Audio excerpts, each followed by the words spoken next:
Welcome to my YouTube channel. आज मैं आपको क्लास 4th के लिए हमारा भारत बुक से चैप्टर नंबर 5 को पढ़ाऊंगी।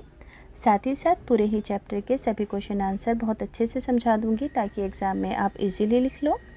फिर इसके बाद बच्चों अक्सर एग्ज़ाम में बार बार पूछे जाने वाले most important repeated question answer भी बताऊँगी कि कैसे लिखने हैं। तो पढ़ना स्टार्ट करते हैं। देखो, चैप्टर को पढ़ने से पहले चारों दिशाओं को लर्न करना सीख लो, अदरवाइज़ आपको ये पूरी ही बुक यहाँ तक कि इसका एक भी चैप्टर आपको समझ में नहीं आ पाएगा। तो सभी बच्चे जानते हैं दिशाएं 4 तरह से होती हैं, पूर्व, पश्चिम, उत्तर और दक्षिण। तो देखो, सूरज हमेशा पूर्व दिशा से उगता है, ये बात आपको हमेशा ध्यान रखनी है। तो आप जिस जगह पर रहते हो तो आपने गौर किया होगा कि सूरज आपके घर की कौन सी डायरेक्शन से सुबह के वक्त उगता है। तो अगर आप सूरज की तरफ, उस डायरेक्शन में सूरज की तरफ मुंह करके खड़े हो जाओगे तो वो डायरेक्शन हमेशा पूर्व की होगी। आपका सीधा हाथ दक्षिण की तरफ होगा, उल्टा हाथ उत्तर की तरफ होगा और जिधर आपकी कमर होगी वो डायरेक्शन पश्चिम की होगी। उम्मीद करती हूँ सभी बच्चे अच्छे से समझ गए होंगे। तो पढ़ना स्टार्ट करते हैं। चैप्टर का नाम है थार, भारत का मरुस्थल। मरुस्थल बच्चों रेगिस्तान को कहते हैं। तो हम इस चैप्टर में थार मरुस्थल के बारे में पढ़ेंगे, इससे रिलेटेड फैक्ट समझेंगे। तो अनु और तनु नदियों और पहाड़ों के बारे में जानने के बाद अपने पिताजी से पूछने लगे कि पिताजी, क्या वर्षा हर जगह एक सी होती है, यानी कि हर जगह एक ही तरह से वर्षा होती है, या फिर कोई ऐसी भी जगह होती है जहाँ पर बारिश बहुत कम होती है। तो उनके पिताजी ने बताया कि कुछ स्थानों पर बारिश बहुत कम होती है, जैसे कि उत्तरी मैदानों के पश्चिमी भागों के अंदर। इसे थार मरुस्थल कहते हैं। देखो बच्चों, थार मरुस्थल है रेगिस्तान के अंदर, है ना, ऊपर का हिस्सा उत्तरी भाग होता है। तो बच्चों मैप के अंदर दिशाएं कैसे लिखते हैं, देखो इधर हमेशा पूर्व, पश्चिम, ऊपर की साइड उत्तर होता है और नीचे की साइड दक्षिण। तो बच्चों थार मरुस्थल जो है वो रेगिस्तान के अंदर है, इस जगह पर है, मैप में आपको दिख रहा होगा। तो उत्तरी मैदानों का जो पश्चिमी भाग है उस भाग को थार मरुस्थल, थार रेगिस्तान कहते हैं। ये मुख्य रूप से राजस्थान राज्य में अरावली की पहाड़ियों के पश्चिम में स्थित है। सभी बच्चे जानते हैं कि अरावली की जो पहाड़ियाँ हैं वो कहाँ पर है, राजस्थान में है। और जो थार मरुस्थल है वो कहाँ पर है, राजस्थान के पश्चिमी भाग के अंदर है, अरावली की पहाड़ियों के पास। इसके अलावा यहाँ पूरे साल बहुत कम बारिश होती है, 25 सेंटीमीटर से भी कम बारिश होती है। अब कभी कभी तो यहाँ पर बिल्कुल भी बारिश नहीं होती है, और कम बारिश होने की वजह से यहाँ पर आपको सिर्फ दूर दूर तक रेत ही रेत नज़र आएगा। बच्चों इम्पॉर्टेंट क्वेश्चन है, एग्ज़ाम में पूछा जा सकता है। इम्पॉर्टेंट फैक्ट है कि मरुस्थल किसे कहते हैं। तो मरुस्थल ऐसे क्षेत्र, ऐसी जगह है जहाँ वर्षा और वनस्पति यानी कि घास, पेड़ पौधे वगैरह दोनों ही कम होते हैं। कुछ मरुस्थल यानी कि रेगिस्तान गर्म होते हैं, कुछ रेतीले होते हैं, जैसे कि थार मरुस्थल और थार और सहारा मरुस्थल। इसके अलावा बच्चों ठंडे रेगिस्तान भी होते हैं जहाँ पर हमेशा बर्फ़ जमी रहती है, ना वहाँ पर बारिश भी नहीं होती है, ना ही वनस्पति होती है। तो ठंडे रेगिस्तान है गोबी मरुस्थल, लेह लद्दाख मरुस्थल। इतनी बात समझ में आ गई। अब बच्चों अगला पॉइंट है कि थार मरुस्थल का नाम सिंध प्रदेश में एक जगह है थार पारकर, नाम ज़िले के नाम पर पड़ा है। थार का अर्थ है मरुस्थल और पारकर का अर्थ है दूसरी ओर। तो बच्चों ये भी एक मोस्ट इम्पॉर्टेंट क्वेश्चन हो गया है। अब है स्थिति। तो आप ये तो जान ही गए होंगे कि मरुस्थल का अधिकतर भाग राजस्थान के राज्य में ही स्थित है, मगर ऐसा क्यों है कि राजस्थान के अंदर ही मरुस्थल है यानी कि रेगिस्तान है, ऐसा क्यों है? क्योंकि बच्चों यहाँ पर बहुत कम बारिश होती है।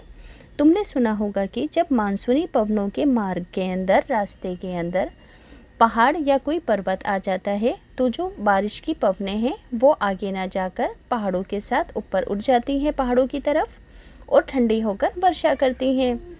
मगर यहाँ पर ऐसा नहीं होता है, क्योंकि यहाँ अरावली पर्वत जो है मानसून पवनों के समांतर है। देखो बच्चों, जब कभी भी बारिश होती है किसी भी एरिया में, जिस जगह पर ऊंचे पहाड़ होते हैं, तो जो मानसून की पवनें होती हैं पहाड़ उनको आगे बढ़ने से रोक लेते हैं। मगर जब राजस्थान के अंदर जो अरावली पर्वत श्रृंखला है वहाँ पर जो हवाएं चलती हैं तो वो दोनों एक ही ऊंचाई पर चलती हैं, जिसकी वजह से वो जो मानसूनी पवनें हैं आगे बढ़ जाती हैं और राजस्थान के अंदर बारिश नहीं हो पाती है। अब बच्चों जलवायु यानी कि क्लाइमेट, वर्षा की कमी व रेत होने के कारण यहाँ की जलवायु बहुत अलग देखी जाती है। दिन में सूरज की गर्मी के कारण रेत जल्दी गर्म हो जाता है मगर रात में ठंडा हो जाता है, इसलिए दिन में गर्म और यहाँ की जो रातें होती हैं वो बहुत ठंडी होती हैं। आगे है थार मरुस्थल के कुछ हिस्से तो पथरीले होते हैं और कुछ हिस्सों के अंदर सिर्फ रेत ही रेत होती है। यहाँ रेत तेज़ हवा के साथ उड़कर एक जगह से दूसरी जगह चली जाती है और इससे टीले बन जाते हैं और टीलों की स्थिति बनती रहती है। गर्मियों में यहाँ पर लू भी चलती है। लू तेज़ गति से चलने वाली गर्म व शुष्क हवाएं होती हैं। याद रखोगे, इम्पॉर्टेंट है ये भी कि लू तेज़ गति से चलने वाली गर्म व शुष्क हवाएं हैं और ये दोपहर से शाम तक चलती हैं। अब थार मरुस्थल के अंदर बच्चों वनस्पति यानी कि पेड़ पौधे कौन कौन से होते हैं? तो बच्चों यहाँ पर पानी की कमी के कारण जंगल नहीं उग पाते हैं। कहीं कहीं झाड़ियाँ और कांटेदार पौधे होते हैं। कटीले पेड़ जैसे कि कीकर, कैक्टस के पेड़, बबूल तथा खजूर यहाँ की प्रमुख वनस्पति है, क्योंकि इन सभी को कम पानी की आवश्यकता होती है तो कम पानी में ये आसानी से यहाँ पर उग पाते हैं। बारिश के मौसम में यहाँ छोटी छोटी घासें उग जाती हैं। मरुद्यानों के आसपास लोग पानी व उपजाऊ भूमि के कारण रहने लगते हैं। यहाँ अधिकतर वही पेड़ पौधे मिलते हैं जिन्हें बहुत कम पानी की ज़रूरत होती है। अब देखो बच्चों, राजस्थान में पशुपालन कैसे किया जाता है, क्योंकि यहाँ पर तो पानी की बहुत कमी होती है तो रेगिस्तान में थोड़ी बारिश से घास उग जाती है, इसलिए यहाँ के लोग पशु भी पाल लेते हैं, क्योंकि उन्हें थोड़ी सी बारिश में ही घास उग जाती है तो पशुओं को चारा खाने को मिल जाता है। गाय, भैंस, भेड़, बकरी, ऊँट व कई किस्म के बैल यहाँ पर पाले जाते हैं। भेड़ों से गडरियों को पानी पीने के लिए दूध और खेतों के लिए खाद के अलावा ऊन भी मिल जाती है, जो कि वो दूध वगैरह को बेचकर, बाल बेचकर अपना रुपया पैसा जीवन यापन कर लेते हैं। इसके अलावा बच्चों यहाँ पर अक्टूबर के बाद जो गडरिये होते हैं, जो भेड़ बकरियाँ चराते हैं, जो उन्हें पालते हैं, अपना डेरा यानी कि सारा सामान ऊँटों पर लाद कर चारे की तलाश में दूर दूर तक जाते हैं, जैसे कि हरियाणा, गुजरात और मध्य प्रदेश वगैरह चले जाते हैं ताकि ये अपने पशुओं को चारा खिला सके। ऊँट यहाँ का जो है मुख्य पशु है, क्योंकि ऊँट रेत के मैदान में दूसरे जानवरों की तुलना में आसानी से चल पाता है, इसलिए यहाँ पर चलने घूमने फिरने के लिए ऊँट का इस्तेमाल किया जाता है। इसके अलावा बच्चों ऊँट कई दिनों तक बिना पानी के भी रह सकता है। रेगिस्तान में ऊँट जो है यातायात का मुख्य साधन है, इसलिए ऊँट को रेगिस्तान का जहाज़ कहते हैं। याद रख पाओगे कि ऊँट को राजस्थान का जहाज़ कहते हैं। ऊँट की ऊन से रंग बिरंगे पट्टू यानी कि कंबल भी बनाए जाते हैं बालों से, और ऊँट का दूध भी पिया भी जाता है। अब यहाँ की जो प्रमुख फसलें हैं थार मरुस्थल की, तो थार मरुस्थल में बारिश के मौसम में खेती की जाती है, इसलिए यहाँ अधिकतर फसलें जून जुलाई के महीने के अंदर ही बोई जाती हैं। सितंबर अक्टूबर में इन फसलों को गांठ लिया जाता है। यहाँ पर कौन कौन सी फसलें उगाई जाती हैं बच्चों? बाजरा, ज्वार, मक्का, मूंगफली, मोठ, नाम की दाल व तिल आदि फसलें उगाई जाती हैं। राजस्थानी खाने में बाजरे का मुख्य साधन है, यानी कि यहाँ पर जो खाने का मुख्य साधन है वो बाजरा है। यहाँ की दाल बाटी, बाजरे की रोटी व खिचड़ी बहुत मशहूर, बहुत प्रसिद्ध है। पेड़ों व झाड़ियों में लगने वाले फलों को सुखाकर यहाँ पर साल भर खाया जाता है, यानी कि देखो जिस टाइम पर ये उगते हैं पूरे साल तो उग नहीं पाते हैं, तो यहाँ के लोग क्या करते हैं कि फलों वगैरह को सुखाकर रख लेते हैं और फिर उन्हें पूरे साल खाते हैं। अब यहाँ पर इन लोगों को पानी कहाँ से मिलता है? तो बच्चों देखो, तुम्हें लग रहा होगा कि ऐसी जगह में लोग कैसे रहते हैं, यहाँ से लोगों को पानी कैसे मिलता होगा। पानी के लिए यहाँ कुएं हैं जिनमें पानी काफ़ी गहराई में मिल जाता है। कई जगहों पर पानी खारा होता है। जहाँ जहाँ मीठे पानी का कुआं होता है वहाँ लोग दूर दूर से आकर पानी भरते हैं। महिलाओं को पीने का पानी लाने के लिए बहुत ज़्यादा मेहनत करनी पड़ती है, उन्हें दूर दूर जाना पड़ता है। इसके अलावा बच्चों, रेगिस्तान के लोग पानी की एक एक बूंद का इस्तेमाल करते हैं। बरसात में बरसने वाले पानी को ये व्यर्थ यानी कि ख़राब नहीं होने देते हैं। ये अपने घरों के आंगन में ज़मीन के नीचे पानी की टंकी बनाकर उस पानी को, बरसात के पानी को इकट्ठा करते हैं। इस पानी में से ये थोड़ा थोड़ा पानी साल भर खर्चा करते हैं, क्योंकि यहाँ पर पानी की बहुत कमी होती है। राजस्थान में पारंपरिक तौर पर क्षेत्र को 2 भागों में बांटा गया है, जिसमें पालर पानी मिलता है जो वर्षा के मिलने वाला जल है, और दूसरा वाकर पानी मिलता है जो ज़मीन से मिलने वाला जल होता है। तो दोनों में अलग अलग तरह की फसल उगाई जाती है। याद रखोगे कि पालर पानी वर्षा से मिलने वाला है और वाकर पानी ज़मीन के नीचे से मिलने वाला पानी होता है। राजस्थान में शुरू से ही पानी सुंदर चीज़ों से जुड़ा हुआ है। पीने के पानी का बर्तन, कुओं के चबूतरे, पानी जमा करने की होदी तथा उनके ढक्कन, सबकी यहाँ पर बहुत अच्छी सजावट की जाती है। थार के समाज ने पानी की हर बूंद का सदुपयोग यानी सही तरीके से उपयोग किया है। इसलिए यहाँ पानी के सही इस्तेमाल के बारे में आम जीवन में कहानियाँ, कहावतें व मुहावरे मिले हैं। तो यहाँ की एक कहावत मशहूर है कि घर में साधारण मेहमान आए तो मलाईदार दूध दो और वे विशेष मेहमान हो तो 1 गिलास पानी दो। यानी कि बच्चों यहाँ पर पानी की दूध से भी ज़्यादा बड़ी अहमियत है। मेहमान इससे ज़्यादा मांगे तो दूसरा गिलास दूध का दो। यानी पानी दूध से ज़्यादा यहाँ पर अधिक कीमती है।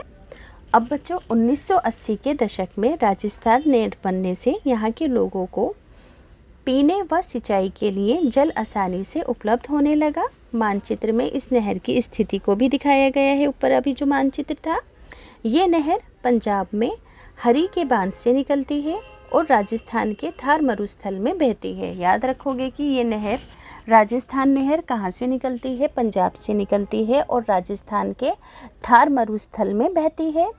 इसे अब इंदिरा गांधी नहर के नाम से भी जाना जाता है। ये भारत के सबसे बड़े नहर तंत्रों में से एक बड़ी नहर है, राजस्थान नहर।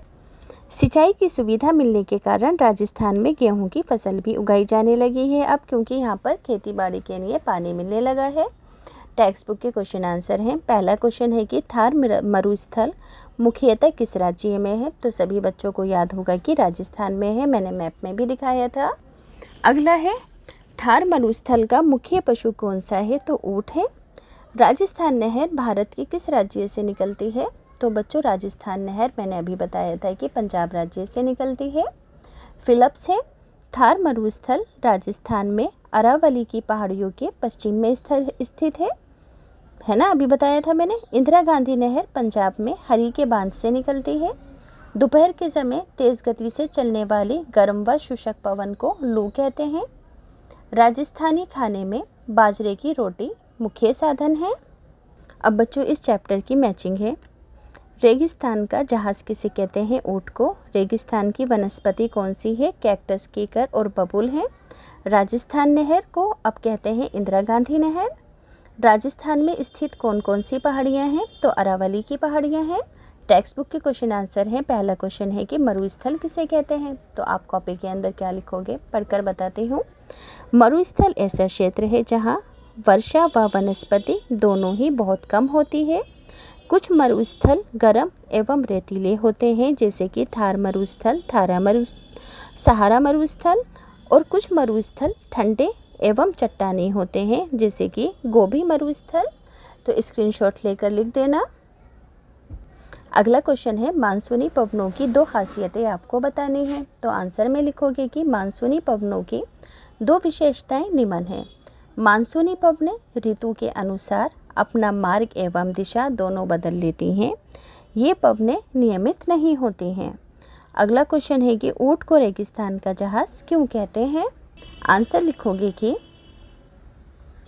ऊँट कई दिनों तक बिना पानी पिए रह सकता है। रेगिस्तान में ऊँट ही यातायात का मुख्य साधन है, इसलिए इसे रेगिस्तान का जहाज़ कहते हैं।